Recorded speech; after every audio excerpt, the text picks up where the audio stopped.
నా ఒక్క నిమిషం.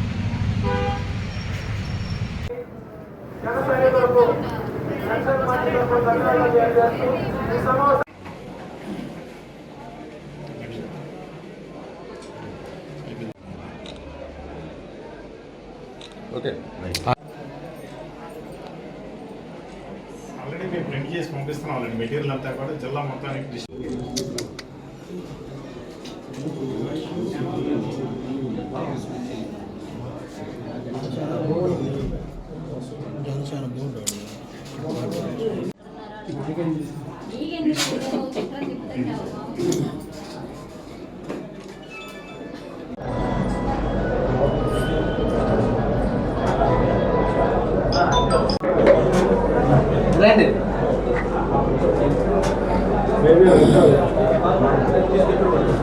మీడియా వారికి నమస్కారం.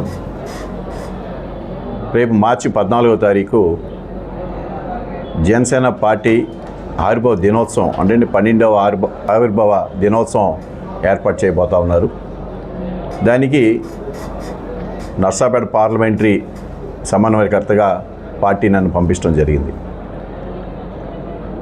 ఈరోజు పొద్దున్న వినుకొండలో, అలాగే ఇప్పుడు నర్సాపేట, సాయంత్రం చిలకలపేట, ఈ 3 నియోజకవర్గాల్లో ఇవాళ పార్టీ యొక్క సమావేశాలు ఏర్పాటు చేసి 14వ తారీఖు జరగబోయే ఈ యొక్క ఆవిర్భావ సభకి ఏర్పాట్లన్నీ చూడటానికి కూడా అది నర్సాపేట సమన్వయకర్త అయినటువంటి జిలాని గారు, ప్రసాద్ గారు, మండల అధ్యక్షులకి, పట్టణ అధ్యక్షులకి, ముఖ్యమైన నాయకులు, అలాగే పార్టీ కార్యకర్తలు అందరితో కూడా ఈరోజు సమావేశం ఏర్పాటు చేసి దానికి ఏ విధంగా తరలి వెళ్ళాలి, ఏ విధంగా ఏర్పాట్లు చేయాలని కూడా కూలంకషంగా చర్చించడం జరిగింది. ఆ ఒక పార్టీ ఆవిర్భావ దినోత్సవం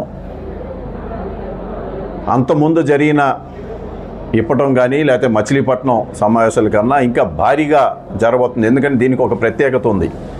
గతంలో పోరాటం చేసాం, కానీ ఈరోజు అధికారంలో ఉన్నాం. ఇవాళ పిఠాపురం అనేది పవన్ కళ్యాణ్ గారి యొక్క అడ్డా. పిఠాపురం తాలూకా అని ఏ విధంగా ప్రతి జన సైనికులు భావిస్తూ ఉన్నారో అందరూ కూడా ఈ యొక్క పిఠాపురం సభకి రావాల్సిందిగా అది కోరుతూ పెద్ద ఎత్తున ఈ యొక్క సభని జయప్రదం చేయాల్సిందిగా కోరుతా ఉన్నాం. మరి ఈరోజు 12వ పార్టీ జనసేన పార్టీ ఆవిర్భావ దినోత్సవ సందర్భంగా మరి పిఠాపురంలో జరుపుకోవడం మీ అందరికీ తెలిసిందే. ఆ సభ గురించి మరి మాట్లాడటం కోసం, దశ తెలియజేయటం కోసం మన పల్నాడు జిల్లా సమన్వయకర్తగా మన కిల్లారి రోసయ్య గారిని పెద్దల్ని వేయటం జరిగింది పార్టీ. ఆయన మాట మనం గౌరవించి మన అందరం పల్నాడు జిల్లాలో ప్రతి నియోజకవర్గం నుంచి దాదాపుగా 20,000 నుంచి 25,000 మంది కార్యకర్తలు మరి పిఠాపురం తరలి రావడానికి సిద్ధంగా ఉన్నారు.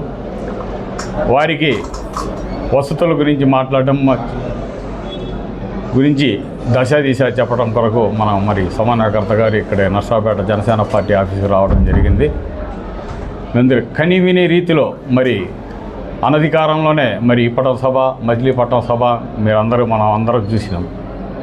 ఈ సభ సుమారు 10 లక్షల మంది పైన వస్తారని మా పార్టీ పెద్దలు చెప్పడం జరిగింది.